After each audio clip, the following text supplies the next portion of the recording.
CBS News senior political editor Steve Chaggaris joins us now from Washington. And Steve, I want to ask you, you just heard Katrina Pearson say that in no way did Trump's tweet of that picture, the side-by-side picture, that was an attack.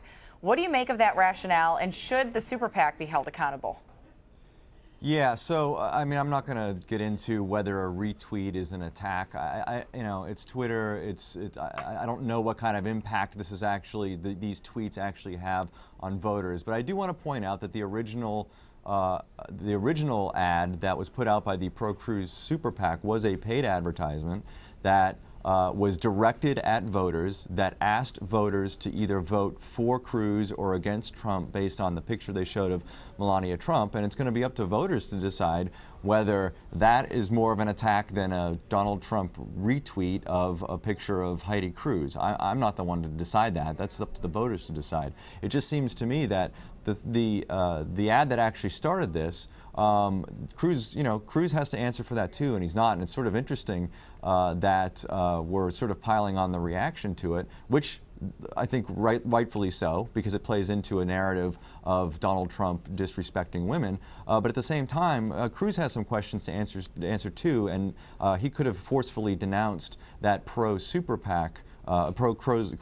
PAC ad, and he hasn't done that yet. So earlier this morning, we heard Chip Reid call this political gold, though, for Ted Cruz. He gets to look tough, defend his wife against a bully. Is it?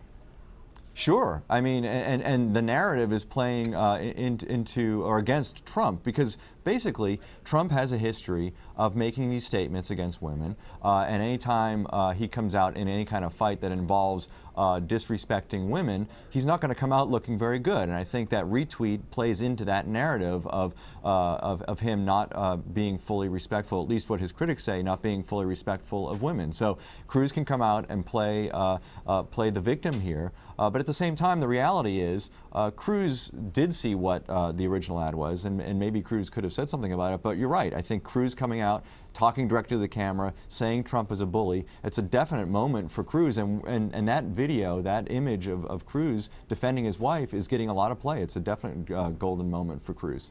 So legally, Ted Cruz can't interfere with the Super PAC and what they're going to put out, but you think he should have responded. But as a candidate, right, you can denounce what, I mean, the specific thing about this ad is it specifically told voters, vote for Cruz and vote against Trump.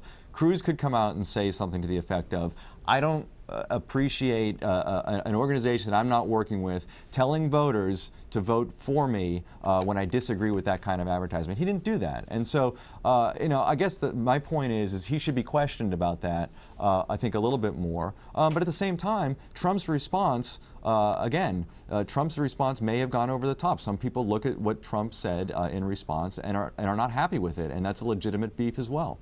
Steve, Trump has hinted that at some point he would tone down the rhetoric and begin to act like a more traditional candidate. But will this other Trump ever show up? And also, do we need to see that other Trump? Because nothing has seemed to slow down his momentum. Yeah, it's interesting. I think we've seen glimpses of it. I think when he comes out on these nights where he's won primaries, he goes and holds these sort of presidential-looking events where he doesn't really do a lot of insulting of people and is very gracious and grateful for the victories and those types of things. But it always goes back to a quote that I love to read that he told Newsweek in 1987, and he said, quote, "If people screw me, I screw back in spades." And that's just part of Trump's personality, and I just don't see how years and decades of doing that is going to just all of a sudden stop because he's running for president. This is a guy who feels like he has to punch back anytime anybody insults him or questions him, and he's just continuing to do that. I want to ask you about some numbers that came out in this week's CBS News New York Times poll. It says 63% of women have an unfavorable view of Mr. Trump. Only 19% view him favorably. What kind of limitations do those numbers potentially pose for Trump going forward? Well, I think in the short term, actually not much. If you actually look at the flip side of that, Republican voters, women Republican voters, actually support Trump. It's what's going to happen in the general election. And this is an issue for the Republican Party in general. They've known this for the last few cycles in terms of them having trouble attracting women voters. And they've tried, at least Reince Priebus, the chairman of the Republican Party, and you hear people like Paul Ryan and some other Republicans want to try to turn the page on this and try to broaden the tent and bring in a broader array of voters into the Republican Party. And they see somebody like Trump with those kinds of numbers. They look back at what happened in 2012.